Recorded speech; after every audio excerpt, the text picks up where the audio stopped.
Hi everyone, John here from Gaming in the Wild. 2026 is passing by in a flash, and here, just past the halfway mark of the year, it's already been a pretty wild year for indie games. We've seen long-awaited titles finally releasing, we've seen little obscure and interesting oddities coming out of the woodwork, and the arrival of some instant cult classics that any fan of indie games should definitely try out. We'll be hearing a lot more about most of these games come Games of the Year season, but this video is my mid-year check-in on some of the best indie games that I've played in 2026 so far. Some I think you will definitely have heard of, and others I would bet that you haven't, so hopefully you'll find something good to wishlist and play, and if you do, drop a like on this video to help it rise through the algorithm, sub to the channel for more from me in your feed, and if you really like the video, then check out the channel's Patreon, where I'm running a Steam code giveaway, and if you join at the MIDI tier or above, I will message you personally to say thank you and to offer you a choice of indie games, all of which come heavily recommended by me. You can get a code for Nutmeg, a nostalgic deck builder about building the perfect football team, Despelote, the heartfelt autobiographical childhood simulator, Time Flies, a short, funny, existential game about getting the most out of life, even as a fly, Blippo Plus, a truly weird video game theatre piece in which you channel hop alien TV stations, and several others too. It's patreon.com/gaminginthewild, link on the screen now and in the description if you would like to join. And with that, let's get on with the video.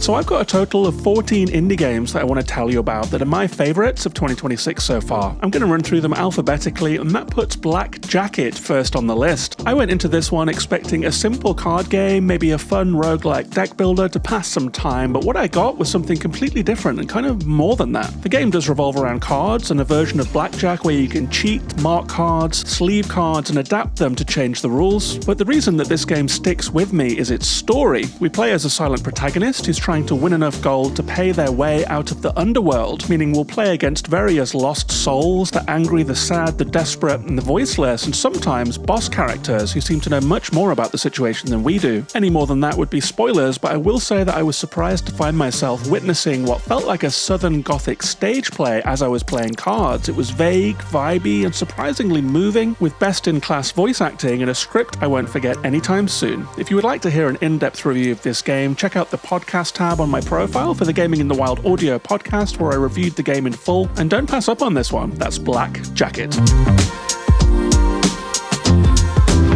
Next up we have Cairn, and many of us were pleasantly surprised back in 2023 by the narrative climbing game Jusant. It was an original mountaineering game where we climb a giant structure, uncovering the story of an extinct culture as we went. Cairn takes that idea and runs with it in a different direction. Not better, just different. It's a more granular, technical climbing experience in that you control each of your climber's four limbs individually, searching out every handhold and foothold, heaving yourself up every vertical surface onto tiny windswept ledges where you can camp precariously and cook on your stove to replenish your strength. The result is a game that is both more challenging and more grueling than Jusant by design, and to a fault in my opinion. I felt that it was too easy to fall and that replaying difficult sections over and over diminished the otherwise very strong experience. I ended up admiring Cairn more than liking it, but trusted friends of mine adored it, and you might too, so it remains one of the must-play indie games of 2026.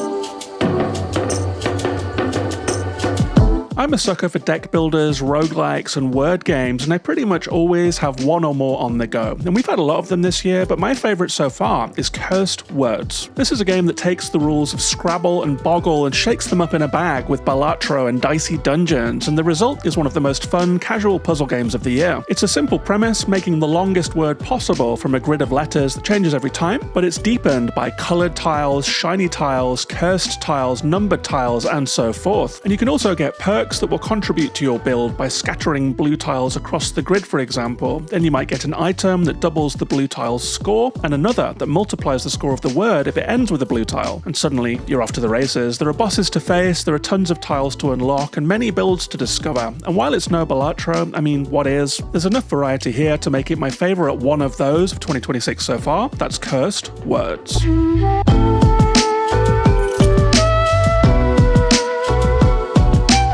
Next up we have Dosa Divas, and even the most ardent JRPG fan sometimes bemoans the epic all-you-can-eat and more nature of their favourite genre. And rather than a feast, Dosa Divas is a bite-sized appetizer that could really hit the spot between those 12-course meals. It's a miniature role-playing experience that can be completed in under 10 hours, but it packs an outsized emotional punch for such a diminutive runtime. It's a story game that revolves around family and food and a schism between three sisters, one of whom has started a ready meal empire that's eroding their homeland's culinary traditions. You travel between towns and villages to try and find and reason with her, engaging in combat that mixes turn-based tactics with timing, clair-obscur style, and learning a range of recipes that will buff both your attacks and your relationships. You can carry out side quests as you go to heal the local culture and discover what psychological wounds first caused this family to break down. It's a lo-fi indie game with a lot of heart and well worth the $20 tab. That's Dosa Divas.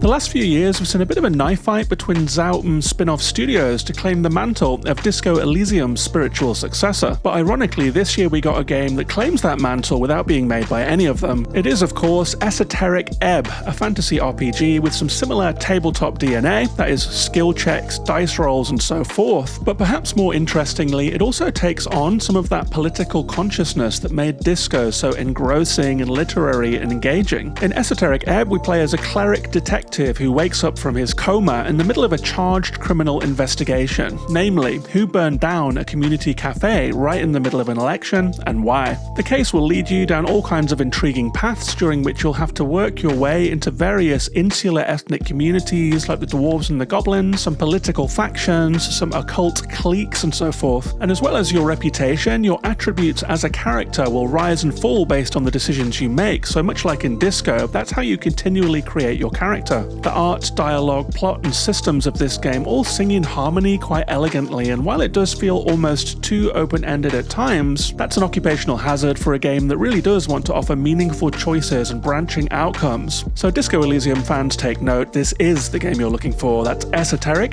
Ebb.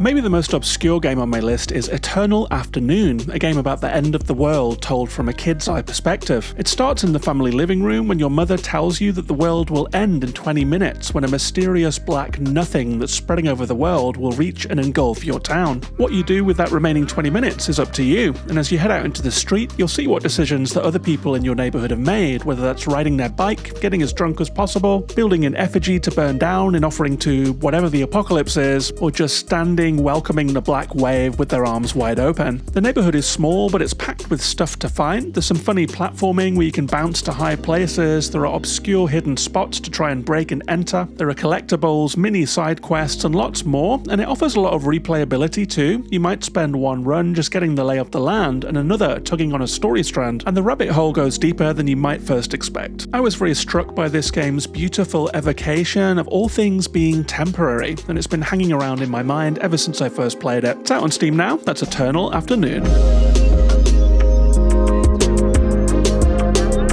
The last game before the intermission is the second RPG on this list, and it is Hermit and Pig. It's a light-hearted take on the RPG genre, in which we play as a mushroom-curious old geezer who lives with his pet pig in a mountaintop shack. He gets drawn into worldly matters when a sinister corporation encroaches on his peace, and this leads to a journey across the land in which it's never truly clear if this story is a matter of world-ending importance or just a very bad trip. I enjoyed its interesting approach to combat with rhythm and fighting game controls, and it's very generous to the player, allowing automation if you grow tired of punching in those inputs. I found this game to be fresh and fun from its good sense of humour to its art style, and it's not too demanding with an 8-hour runtime. That's Hermit and Pig.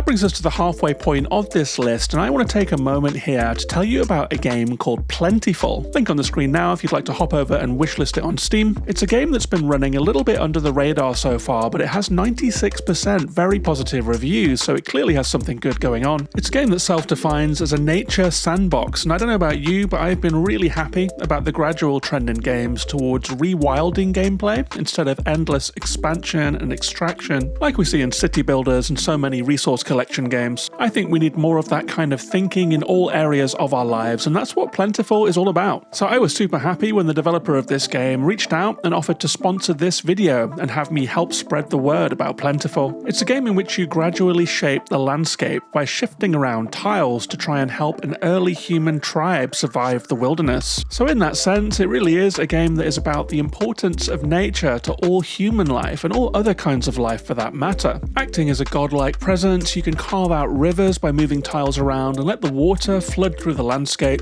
You can plant trees and have them be irrigated and grow taller, and you can literally move mountains to make paths for your humans to survive. The world responds to what you do, so everything that you do is going to have a repercussion. For example, if you create the right conditions and habitats, animals might reappear in the landscape, or fruit bushes might grow that allow the tribe to hunt, forage, and ultimately to thrive. There are 20 unique levels, each with their own challenges, like natural disasters you'll have to plan for, floods, forest fires, that kind of thing. So while it's generally a peaceful time, there is some pushback here too. It's out now on Steam, and there is a demo if you would like to try it, so sink into that task of working with the natural world instead of against it in Plentiful. And a big thank you to the game's developer for sponsoring this video.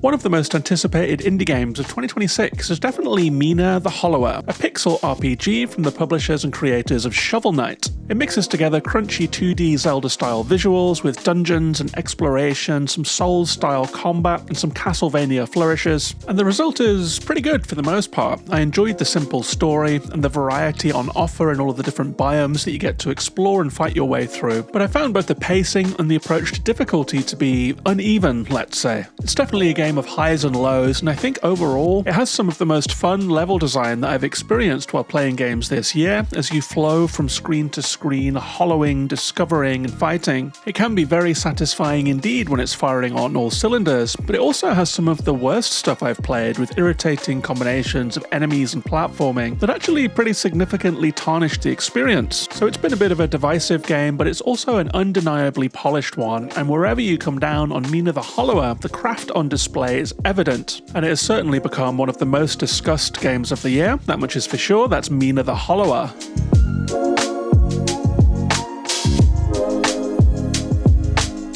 Speaking of games that got people talking, how about Mixtape? It's a mild-mannered story game from the creators of The Artful Escape that follows the meandering journey of 3 teens in their final year of high school. That places it squarely in the well-worn but much-loved coming-of-age genre. It's light on gameplay but high on vibes, featuring skating, painting, batting, and dating minigames. All of them are pretty diverting, but none of them are really challenging, which was a problem for some players, but I think it's more than made up for by the dialogue, which alternates between snappy and cringe, just like real teens. The beautiful stop-motion animation style, which is genuinely eye-catching, and the music, which takes center stage here with a stellar soundtrack spanning from the 60s to the early part of this millennium. My favourite scenes were those that took on a magic realist edge, like flying with excitement, like coasting in sadness, or burning with frustration, all of which creatively simulated the powerful, tidal, all-encompassing emotions of teenhood. I think it's worth playing for those sequences alone. That's Mixtape.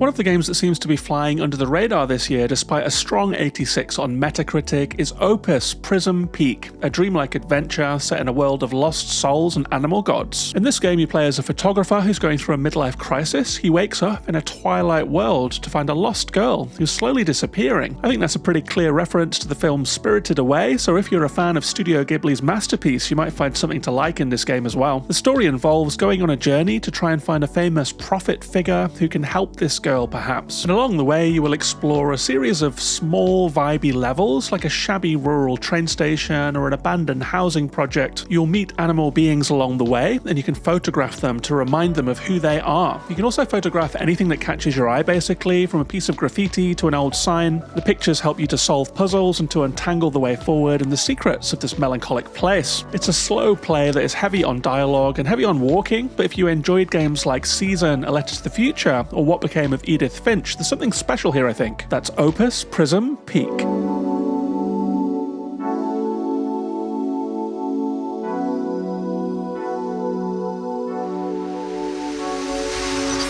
I don't really believe in guilty pleasures. I think pleasures should be not guilty, but the next one feels like one. It's a coin-pushing machine simulator called RACCOIN, in which you must hit scoring targets to progress, and if you run out of coins, it's game over. I spent a lot of 2Ps playing these games by the seaside as a kid, so I'm very familiar with the basic rules of the game, but here, you can buy artifacts between rounds and special coins that can completely change the way you play. They really are a lot of fun. You can get sticky coins that end up creating a big, janky ball of coins that bubbles around on the machine. You can get magnetic or flying coins that will send all of the coins pinging around the inside of the machine in a really satisfying way. You can get giant coins, multiplying coins, exploding coins, the list goes on. It's a very addictive and compulsive game that was published by PlayStack, so I think that publisher meant that expectations were higher than usual for this one, but it's not exactly a Balatro successor. I mean, while I got a very enjoyable 10 hours out of unlocking the various characters, each of which has their own playstyle, finishing one run with each of them was enough for me to feel like I had seen what I had to see. So while it might lack that long tail, it's the absolute perfect game to play on a flight or if you're tired or something like that. You don't have to think too hard and you will have a good time. That's RACCOIN.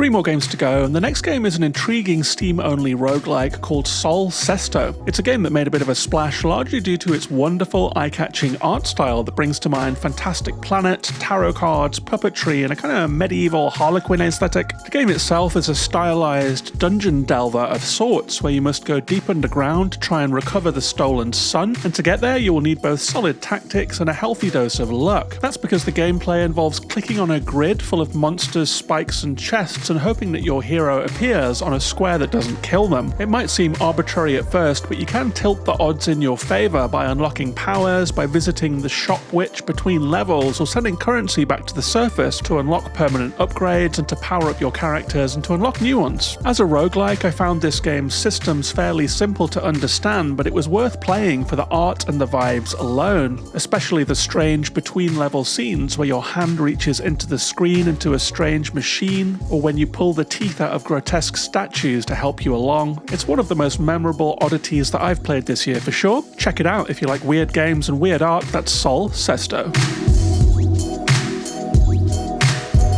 Equally as odd is Titanium Court, a bizarre match-3 puzzler that doubles as a fever dream theatre play wrapped in a game. The Titanium Court is the name of a moving castle, and when you arrive there somehow from the modern day, you're not quite sure where you are or how you got there, but you're immediately made queen, and you must fend off waves of enemies by matching them in sets of 3. These gameplay sections are diverting enough. You can position the court advantageously between moats and mountains so that your enemies can't take over, and then between rounds you will talk to the subjects of the court, who are all represented by weird and wonderful pixelated portraits based on old magazine images, portraits and headshots. They will all make surreal requests of you, which advances a story that seems to endlessly circle and eat itself in a really fascinating way. The whole game is the kind of fever dream that could perhaps only have been made during the pandemic, when its developer, the multi-award winning AP Thompson, was going fully stir crazy like the rest of us, which definitely contributes to that feeling of being trapped somewhere weird. I actually like this game so much that I interviewed the developer about it. There's a link on the screen now if you would like to see that conversation, so check that out for more and be sure to make a visit to the Titanium Court.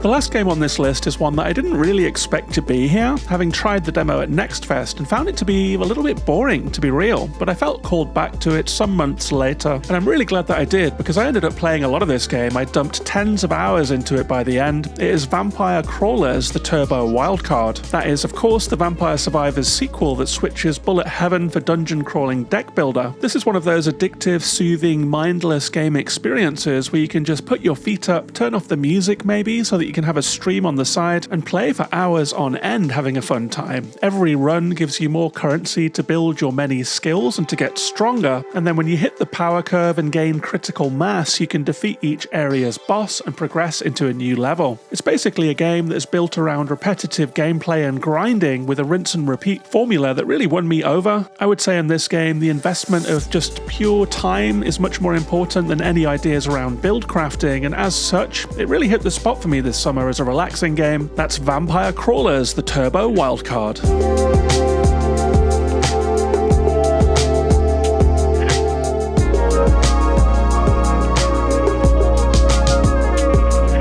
And while that brings us to the end of my list, I do also want to acknowledge some of the games that are sitting on my desktop waiting to be played, so it's time for an award that I'm going to call the Only So Many Hours in the Day Award for promising games that I haven't got to yet. The nominees are Dench Attack, the arcade trained skater that's been taking the world by storm since it came out last week, Forbidden Solitaire, a creepy card game with a meta layer that seems very intriguing to me, Perfect Tides Station to Station, a semi-autobiographical story game about life and love and coming of age in the big city, Phenopolis, an Orwell-inspired adventure in a mechanistic totalitarian society, and Schrodinger's Call, a highly rated visual novel about talking to lost souls on the telephone. And the winner of the inaugural Only So Many Hours in the Day award for promising games I haven't got to yet is...